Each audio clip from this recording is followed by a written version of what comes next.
3-2-1. The Living in Coastal Virginia YouTube channel is live. We should be live on many other platforms. If you're just now logging in, or if you're coming from somewhere in the United States or outside the United States, let us know down there in chat where you're coming from. We'd love to hear where we reach around the world. Man, I feel like I always start these things off with a cough. It's so strange. So much like many of these lives that we do just about every other week, we have, what's up? Go a little further. Tilt it. There it is. I need to put a button up. I'm showing off too much chest area there. All right. So like every week, for the most part, we try to spotlight a local libation or a local drink of some sort. And Sean has picked this out no, I'm not sure if I'm going to pronounce this right. Is it Franc? A Cabernet Franc? I think so. All right. For the winos out there, let me know how to pronounce that properly. The Horton Cabernet Franc is a well-crafted wine with a briar plum and spice on the nose. Not in the nose, but on the nose. Well-integrated red berry fruit, judicious use of oak, and a fantastic long finish. I don't know what that means. It sounds a little innuendistic. But I'm sure it's delightful. So we went ahead and poured ourselves some glasses. Sean, cheers, good sir. The obligatory sniff, the swirl. Supposed to check for like what veins that go down. I don't know what I'm looking for. Holy crap, that was sweet. I don't know if that's my cup of tea.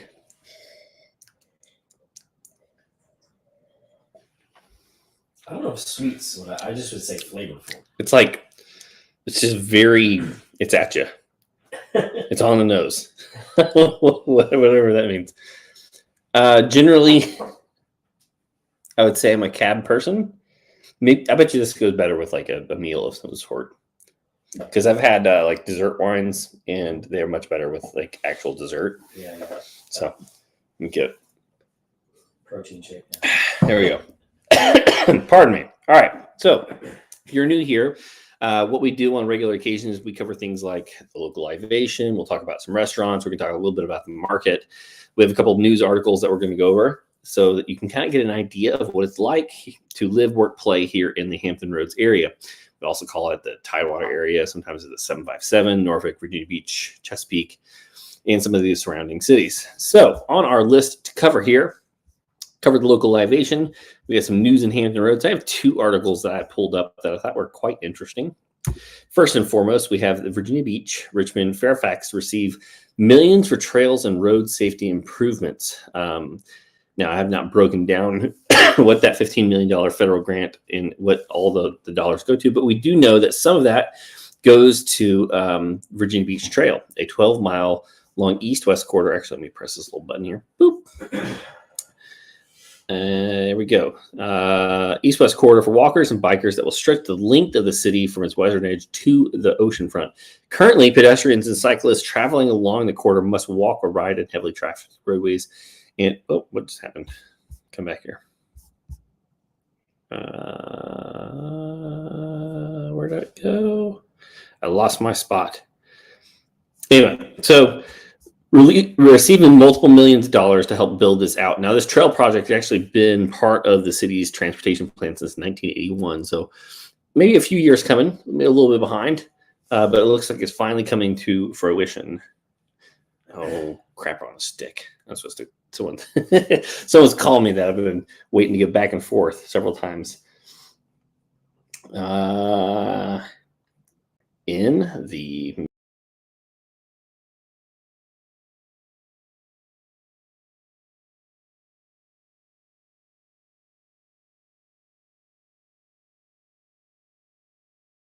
I'm done. All right, there we go. Realtor things going on here. Yeah, I know. I feel like, goodness gracious. All right. So, several. Would Tim ask there? He just said, "Is this what we call working nowadays?" Oh, that's hurtful. You know, someone who's my close friend, I would think he would be endorsing and encouraging, not calling me out on the live stream. For somebody who sits in a fantasy like group chat all during his workday, I don't understand. And as poorly as he's doing too. Goodness gracious. Yeah. What's he, second to last place? He's hurting. Yeah. All right. We'll quit dogging on Tim. All right. Second news article that I came up that I thought was quite interesting is the Virginia Beach Aquarium is potentially looking for new ownership, not ruling out a possible sale to private ownership. And part of the reason is that the Virginia Beach Aquarium has been kind of running in the negative for multiple years in a row. Actually, to a degree, while they bring in about $5 million of profit each year, they are subsidized by the Virginia Beach homeowner or the taxpayer by about $8 million every single year, not to include the $200 to $300 million that they're going to need for the next 10 years to fix up the place. And that's a lot of money.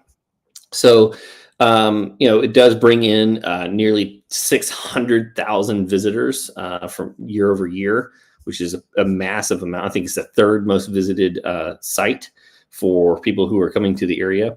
But something's got to be profitable. You can't run in the negative for so long, and that's probably why they are seeking potentially some private ownership. Now, I've never been a huge aquarium goer myself, but I do think it's important that we teach our kids about the ecosystem and the oceans and animals, and it also makes for a great date night. They also hold weddings there and events. So I would like to see it stay around for a long period of time. I hope that they're able to find out some way to maintain and keep that going on into the future. All right. Next piece that we got up here are some local restaurants. Now, Sean, you have 3 picked out here and all solid selections. The Rustic Spoon in particular. So we're just going to pull this one up first. Rustic Spoon. They have a French toast, which is... should be illegal. It is ridiculous. I wouldn't call it breakfast. It's more dessert than breakfast. It is. But it's a massive. Let's see where. Let's see if I can find it real quick. Is it under Cheryl's? Because that's what it should be. It's a monster. Where is? Did I pass it? Yeah, right there at the bottom of that one. Stuffed French toast. All right. So our decadent, an innovative take on French toast made with brioche, filled with sweet orange creme. I don't know how to pronounce that. Anglaise, topped with Italian meringue, fresh fruit, candied walnuts, and maple syrup. Sean and I had this the last time we were there, and I think we shared something else. Stupid good. Really, really good. And I've been here probably a dozen times. There's not been something on this menu that I have not enjoyed. This is something that's in Virginia Beach. I highly recommend making it on your, if you're never been here before and you're needing a selection for breakfast or lunch to go and visit, and is a good example of what Hampton Roads has to offer. This is a fantastic selection. Numero dos is Cobalt Grill, another place I've been several different times. A variety of reasons. The most recent, Sean and I went out, our team went out to dinner there. What did you have for dinner there, Sean? I had the burger. You had the burger, and I think I had the filet. I had the filet, but we also had what did we have for our appetizers? Oh, it was the. I really wanted to get the mussels, but nobody wanted to get mussels with me, so I was. They were like with the onion rings. Let's go with. Yeah, I think it was the. Oh no, fried green tomatoes. Yep, that's what you guys had for sure. I did not. I really wanted to get the mussels, but no one would get it for me. So I got the filet, which I don't know, any half decent place is going to have a decent filet, and is very tender. They did a great job cooking it. The broccoli that came along with it had these massive cloves of garlic in it, which were just fantastic. So I'm sure I smelled lovely when I came home to the wife. But a really, really good selection. Great date night place. We've got great cocktails. I don't think we had any. Well, you had wine that evening. I didn't have anything to drink. But the old fashioned here was also quite good. All right, number 3 here, and thumbnail. And the thumbnail. Now, Norfolk's Finer Diner. This place has been around for a while now. It is one of Norfolk's hidden gems. Not everyone knows about it, but those who do know about it will definitely tell their friends. And this is probably the main reason that they've stayed around. It's the reason they were able to raise money to move to a new location is because it is a word of mouth. Their burger, it may not look like much, right? It's very simple.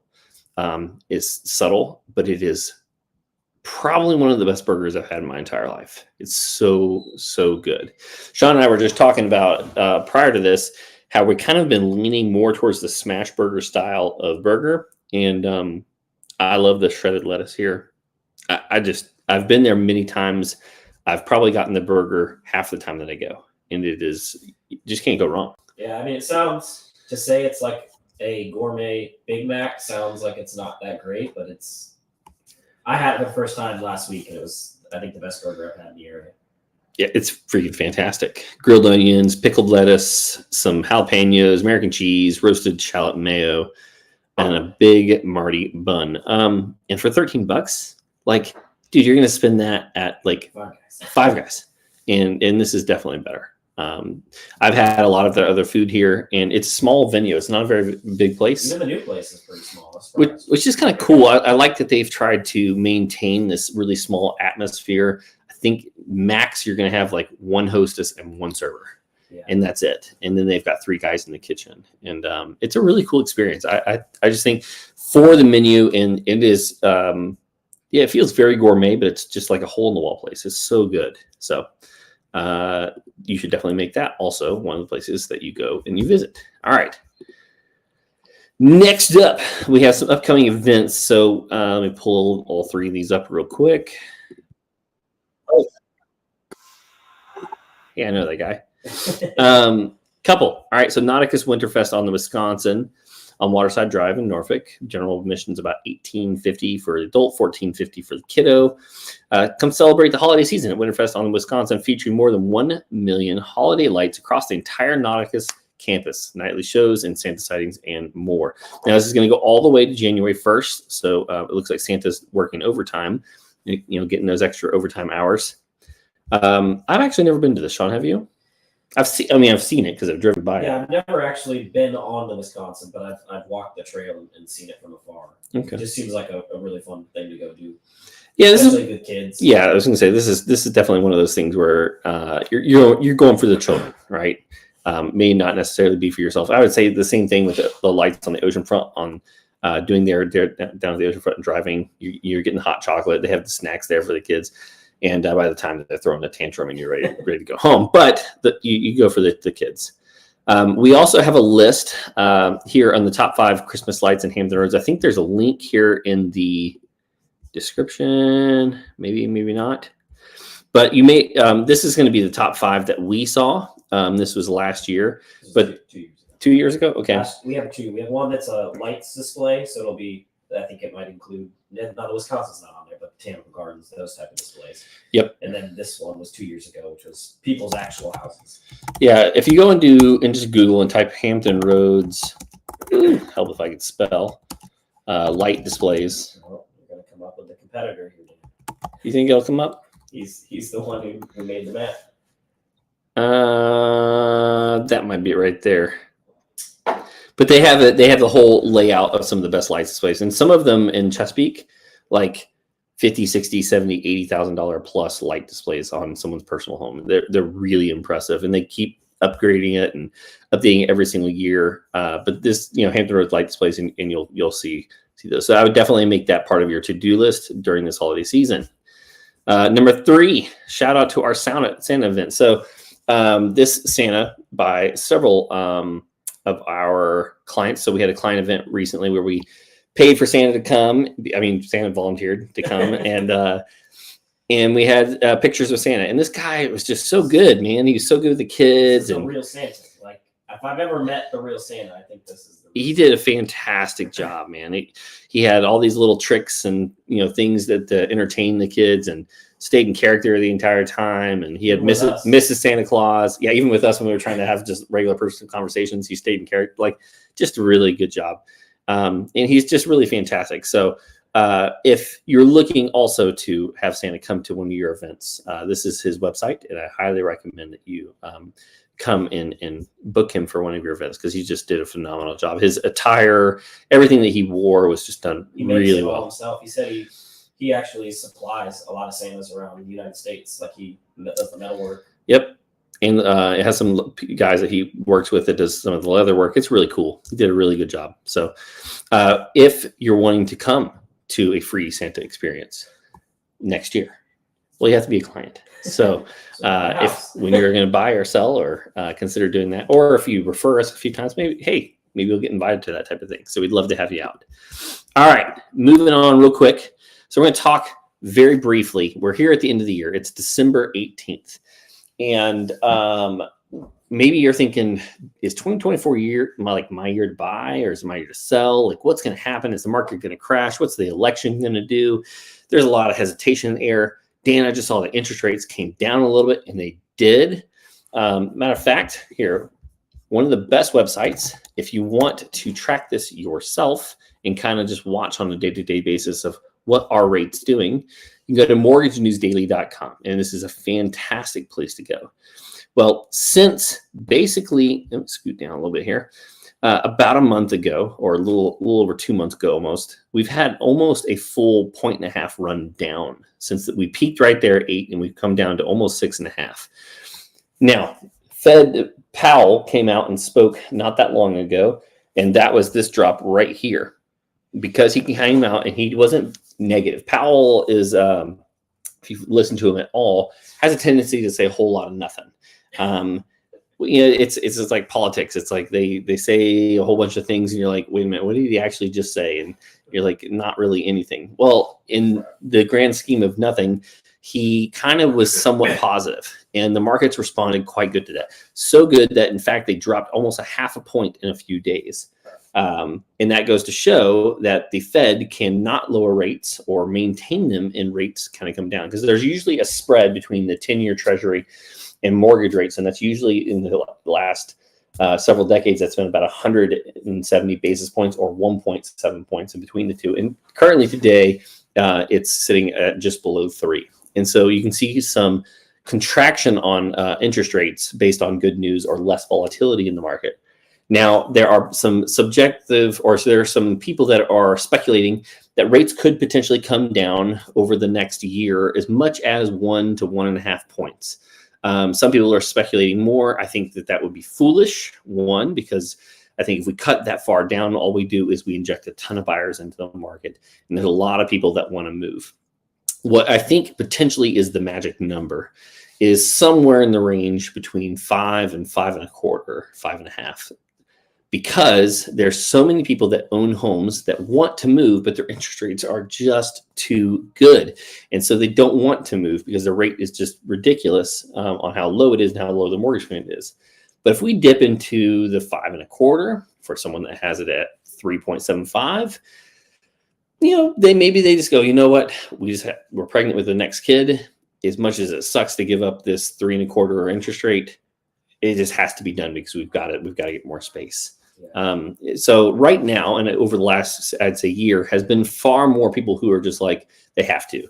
Divorce, death, they have to sell the house and they're a cash buy. So it doesn't matter. They're relocating to a new area, that type of thing. Grandma passes away and they have to liquidate her house. Those are the majority of the sales that are going on now. But I could see inventory starting to creep up once we get into that 5.25 range. So if you are looking to sell and you're looking to optimize that sale, I would encourage you to potentially wait until March, April, May timeframe, because that's when the majority of the buyers start to come into the market, and those interest rate reductions probably will start to come into play, encouraging more and more buyers in the marketplace and creating a little more competition. If you're looking at being a buyer, honestly, right now is the best possible time. Yes, is inventory a little bit lower? Sure. Is the interest rate a little bit higher? But what's going to happen as soon as the interest rates drop is you're going to have a lot more competition, which means you have to pay more for the house. You have to come more out of pocket, more dollars to pay for things like closing cost assistance, paying for things like closing costs, and potentially even appraisal guarantees could come back into play if we drop rate that much. So if we don't speak again, or if you don't see this video, but till after the holidays, Merry Christmas, Happy New Year, and hope to see you in 2024.